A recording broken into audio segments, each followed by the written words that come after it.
Hola, soy Jorge Correcher Mira, profesor de Derecho Penal de la Universitat de Valencia. En este vídeo vamos a ofrecer una aproximación a la estructura del delito. Esto es, examinaremos los elementos fundamentales presentes en cualquier delito. El objetivo de esta presentación es que pueda servir como marco de referencia para el proceso de aprendizaje de la teoría jurídica del delito, la cual conforma la parte fundamental de la asignatura Derecho Penal, parte general. Empecemos con una definición de delito, la cual podríamos decir que a día de hoy se encuentra generalmente aceptada por la mayoría de la doctrina. Un delito sería una acción típicamente antijurídica, culpable y punible. Caracterizando brevemente cada uno de estos elementos, hablamos de acción como comportamiento humano recogido en una ley penal donde se describe la conducta delictiva, razón que le confiere su carácter típico. Antijurídica porque dicha acción es contraria al ordenamiento jurídico. Culpable porque la persona puede ser responsabilizada de su comisión y finalmente punible, esto es, susceptible de ser castigada. Aquí tenemos un cuadro genérico de los distintos elementos del delito integrados en diversas categorías.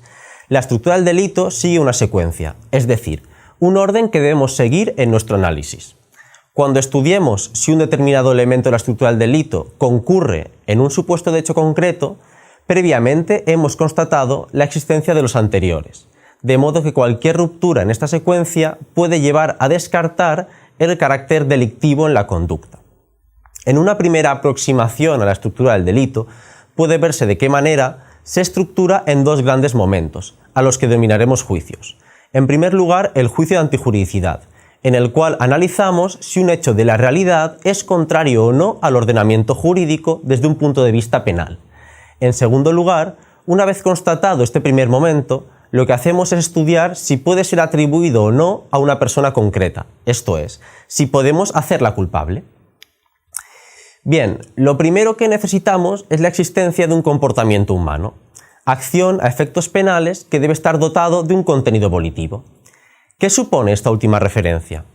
En determinados casos, pese a que pueda darse una lesión o puesta en peligro del bien jurídico, directamente vinculada a la intervención de una persona, es posible que no concurra el contenido volitivo imprescindible para hablar de acción a efectos penales. En la pantalla pueden apreciarse los casos donde no existe dicha voluntariedad en la acción, como son los casos de fuerza irresistible, estados de inconsciencia y movimientos reflejos. Si no se produce ninguna de estas situaciones y por tanto podemos hablar de una acción a efectos penales, lo que nos preguntaremos a continuación es si esta acción se corresponde con alguna de las descripciones de las conductas punibles que conforman lo que se conoce como tipo penal en la legislación penal, en el Código Penal. Así las cosas, la tipicidad será lo primero que debemos analizar en este contexto. En primer lugar, una tipicidad desde un punto de vista objetivo, es decir, preguntarnos si la acción humana reúne los requisitos contenidos en el tipo penal, por ejemplo en el delito de homicidio o el delito de lesiones. Consiste básicamente en determinar si el comportamiento se adecúa a lo dispuesto por el concreto artículo del Código Penal donde queda recogido el comportamiento delictivo. Si es así, si los hechos son objetivamente típicos, pasaremos a examinar si estos son imputables subjetivamente o no a la persona que los realizó. En consecuencia, pasaremos a analizar si podemos atribuir subjetivamente la conducta típicamente objetiva, bien en la forma más grave de la imputación subjetiva, conocida como dolo, bien en la modalidad de la imprudencia, pudiendo esta última atribuirse únicamente en los casos expresamente previstos en el Código Penal.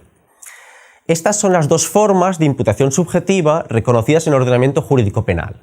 No obstante, pueden darse supuestos de error de tipo, cuando el sujeto desconoce que está realizando un comportamiento que se ajusta a los requisitos objetivos del tipo. Hablaríamos en estos casos de error de tipo, el cual puede ser invencible, siendo así la conducta atípica, lo cual significa que no se adecuaría a lo dispuesto por el tipo penal, o error de tipo vencible, supuestos estos últimos que permiten reconducir el comportamiento a la modalidad imprudente, siempre que dicha posibilidad esté recogida expresamente en la norma penal. Si no, el comportamiento también sería atípico. Afirmado el carácter típico del comportamiento, tanto desde la vertiente objetiva como subjetiva, es posible que la conducta se presente de formas distintas. Es lo que denominamos como formas de aparición del hecho típico. En primer término, es posible distinguir en función del grado de realización del delito. Normalmente, diferenciamos una parte preparatoria del delito, habitualmente impune, excepto que constituya alguno de los actos preparatorios expresamente castigados en el Código Penal: conspiración, proposición y provocación para delinquir. Asimismo, existe un segundo momento en el que se habla de fase ejecutiva, porque el delito ya se ha empezado a ejecutar, y una vez que se ha iniciado dicha ejecución puede llegar hasta la culminación, lo que supone apreciar un delito consumado.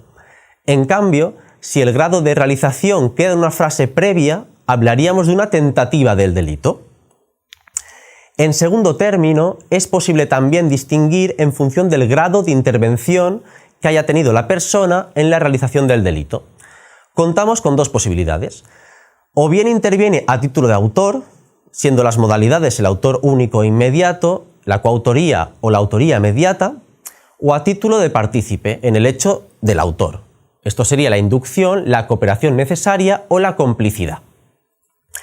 Una vez contamos con una conducta típica, tanto desde el punto de vista objetivo como subjetivo, determinando además el grado de realización y el título de intervención de la persona en su ejecución, nos tenemos que preguntar si este primer juicio de desvalor en que consiste el estudio de la antijuridicidad se confirma o no.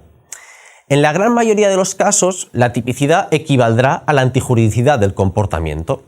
No obstante, podemos encontrarnos ante casos donde este primer juicio de desvalor queda neutralizado. Queda neutralizado porque el ordenamiento jurídico considera que la conducta típica, pese a lesionar o poner en peligro un bien jurídico, estaría autorizada por el propio ordenamiento, en tanto que el comportamiento supondría la protección de otro bien jurídico.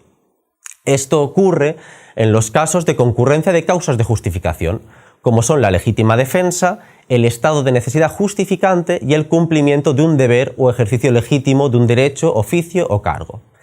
La apreciación de una causa de justificación supone la ausencia de responsabilidad penal, también de otros tipos de responsabilidad jurídica, como la responsabilidad civil derivada del delito, excepto en los casos de estado de necesidad justificante, donde sí puede exigirse responsabilidad civil. En el caso de que no concurra ninguna de estas causas de justificación, podría afirmarse o reconocerse el primero de los dos grandes momentos de la estructura del delito, apuntados al principio en el cuadro sinóptico, el que se ha denominado como juicio de antijuridicidad.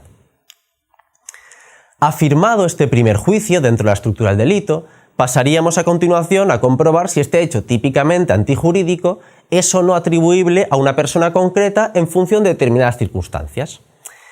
En primer lugar, hemos de analizar si esta persona es o no imputable, es decir, si tenía capacidad para entender el significado de su comportamiento.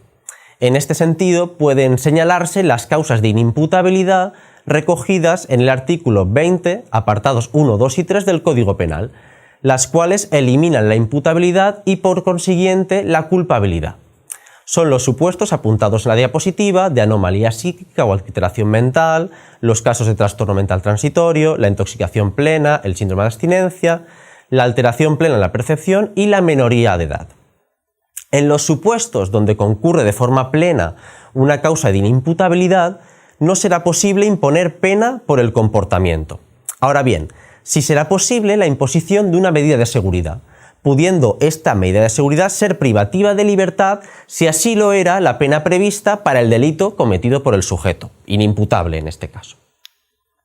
En segundo lugar, siguiendo con el juicio de culpabilidad, debemos preguntarnos si el sujeto sabía que la conducta que realizaba estaba prohibida por parte del ordenamiento jurídico, o al menos estaba en condiciones de saberlo.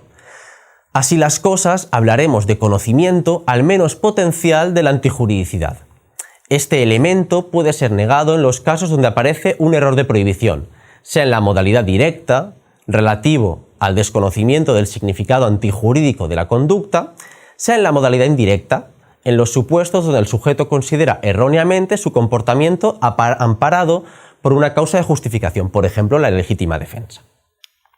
Finalmente, como último elemento de estudio en el juicio de culpabilidad, debe analizarse si cabría exigirle al sujeto comportarse de una forma distinta a como lo hizo. Es decir, si podía haber respetado el sujeto la norma penal y haberse abstenido de llevar a cabo el comportamiento. Lo habitual será que el comportamiento fuera efectivamente exigible, aunque de forma excepcional es posible que el sujeto se encuentre en un contexto motivacional de tal grado que no le podamos exigir comportarse de forma distinta. Son estos los casos de miedo insuperable y estado de necesidad en su modalidad aquí exculpante. Bien, apreciada la exigibilidad del comportamiento y por tanto verificado el juicio de culpabilidad, simplemente nos quedaría comprobar que no concurra alguna de las causas que pueda excluir la punibilidad, como por ejemplo las condiciones objetivas de punibilidad o las excusas absolutorias. Estas representan razones de política criminal que llevan a descartar el castigo de la persona en un caso concreto. Llegados al final de este recorrido por la estructura del delito, únicamente recordar el carácter secuencial de esta, plasmado en el cuadro sinóptico a partir del cual se ha desarrollado esta explicación. Esperamos que este vídeo sea provechoso para vuestro estudio de la parte general del derecho penal.